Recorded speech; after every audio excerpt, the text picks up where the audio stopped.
اللہ کی قدرت دیکھیے، جب حضرت موسیٰ علیہ السلام اور ان کی قوم بنی اسرائیل کو فرعون نے قتل کرنے کا منصوبہ بنا لیا، تو اللہ کے حکم سے حضرت موسیٰ علیہ السلام اپنی قوم کو لے کر وہاں سے نکل گئے۔ چنانچہ وہ نکلے اور ان کے پیچھے پیچھے فرعون اور ان کا لشکر تھا۔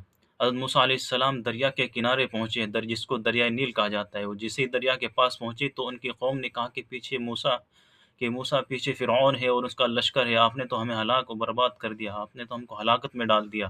تو چنانچہ حضرت موسیٰ علیہ السلام نے کہا کہ تم اللہ پر یقین رکھو، اللہ پر بھروسہ رکھو، اللہ پر ایمان رکھو۔ جیسے ہی حضرت موسیٰ علیہ السلام نے اللہ کے حکم سے اپنی عصا کو سمندر میں مارا تو دریا دو حصوں میں بٹ گیا اور بیچ میں رستہ بن گیا۔ چنانچہ فرعون اور اس کا لشکر دیکھ رہا تھا پیچھے پیچھے حضرت موسیٰ علیہ السلام اور ان کے لشکر کو۔ حضرت موسیٰ علیہ السلام اپنے لشکر کو لے کر اس دریا سے پار ہو گئے۔